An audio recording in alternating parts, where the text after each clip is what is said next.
These are the boys of Pointe du Hoc.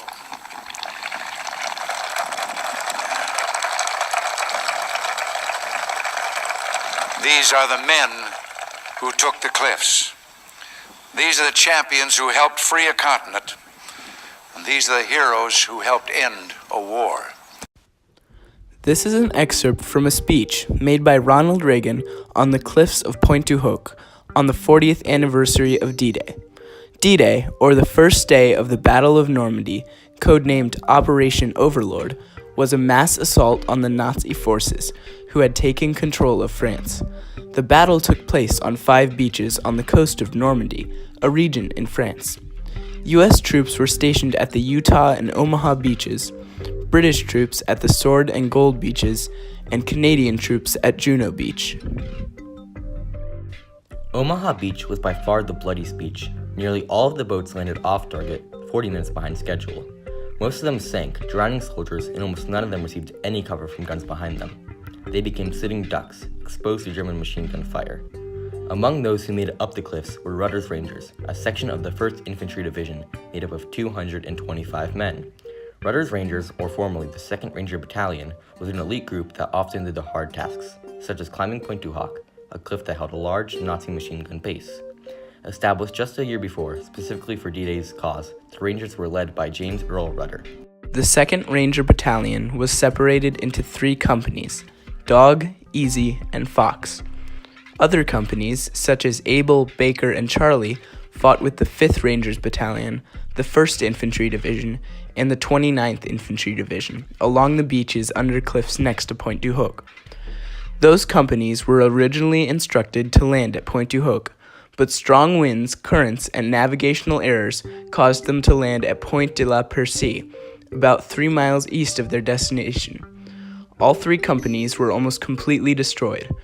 Able Company alone lost all its men, except 2, who then scaled the cliffs of Pointe du Hoc to fight with Rudders Rangers. The reason that Pointe du Hoc was so important was its location. The Nazis had stationed 6 155mm artillery guns along with several smaller guns. This large artillery force would have caused mass casualties among the ranks of the 1st Infantry Division, especially the Allied transport ships in the water. If not for the bravery of the Rangers, Omaha Beach would have ended up even bloodier. The Battle of Normandy was a frightening battle. There are accounts from German soldiers who hid or even ran from the bombing that happened before the attack. Along with the guns, many weapons and vehicles were used on the attack. The attack started with an Allied aerial bombing to distract the Nazi soldiers, leaving the 1st Infantry Division to ascend the cliffs and capture Pointe du Hoc while the enemy was still confused. The Rangers used an assortment of guns, such as Browning automatic rifles, or BARs. The boats used for most of the D-Day landings were called Landing Craft Assault Boats, or LCAs. 4 DUKWs, pronounced ducks, which were amphibious vehicles, fought with Able Company.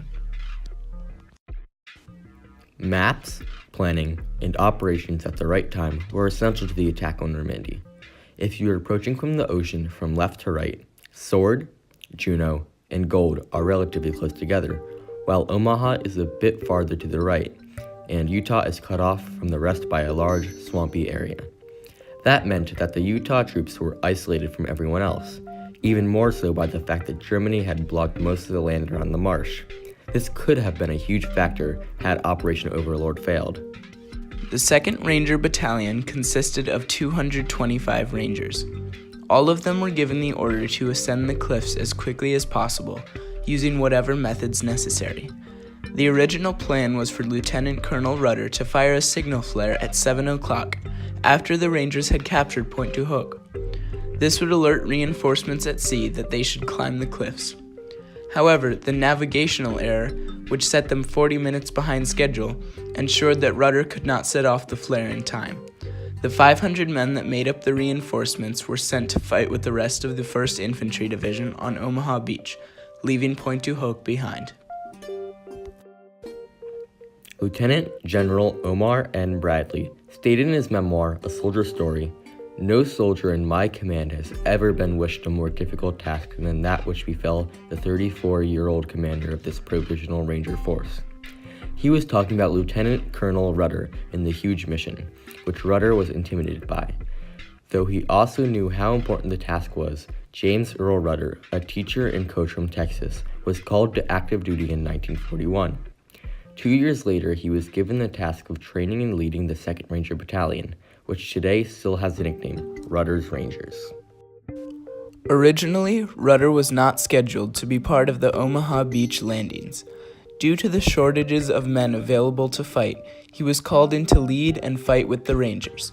As the original plans went wrong, because the boats reached the shore more than half an hour too late, Rudder and other officials were left to think of ways the Rangers might still successfully storm the cliffs. Rudder was a hero of D-Day and was awarded many medals, including the Legion of Merit, the Silver Star, the Purple Heart, and the French Military Cross. Had Rudder not been there to lead, Pointe-du-Hoc might have been a lost cause. Many people were skeptical about Rangers' chances at the cliff. Rear Admiral John L. Hall, the officer commanding naval forces that supported landings at Omaha Beach, stated that 3 old women with brooms could keep the Rangers from climbing that cliff. Much to everyone's surprise, the Rangers climbed, seized the point, and destroyed the guns. Unfortunately, the casualty rate for the 2nd Ranger Battalion was more than 50%. Companies Easy and Fox landed on and climbed the east side of the point, while Dog Company had the west side, which was very important because that's where the guns had been moved, though at the time they didn't know it. At 7:10, the time at which they landed, 15 men aboard the 1st LCA were immediately shot down by enemy artillery. Dog Company found themselves trapped between the German mortar shells from the point and the American grenades from behind. Had they not decided to move and attack the Nazi forces in front of them, the entire company would have all been shot down, most likely by both sides. By the end of the battle, only 90 Rangers were able to bear arms. While the Rangers fought the Nazis, Sergeant Leonard G. Lamel, who had already been wounded by machine gun fire, and another sergeant, Jack Kuhn, spotted an apple orchard that looked suspicious. The Nazis had moved the guns and replaced them with large poles to distract the Rangers. Lamel and Kuhn investigated, watchful of a German patrol only 100 yards away. They found 5 of the 6 guns. While Kuhn kept an eye on the patrol, Lamel destroyed the guns with thermite grenades, wrapped his gun in his jacket to limit noise, and broke the scopes with it. This brave and selfless action allowed the Rangers to easily take the cliffs. Even if they had taken the cliffs but not found the guns, which had a range of 15 miles, then D-Day would have been hopeless. Utah Beach troops would have been demolished by the guns. The German 352nd Infantry Division would have descended onto all 3 of the other beaches. D-Day would have been a failed mission. Had D-Day been a failed mission, France would have never been liberated. This would have meant that World War II itself could have ended in one of the worst ways possible. Going back through all of those steps, you can see that Pointe-du-Hoc was the start of American forces taking back Europe from the Nazi forces. All would have been hopeless if not for the bravery and leadership of 2 Rangers in the 2nd Ranger Battalion.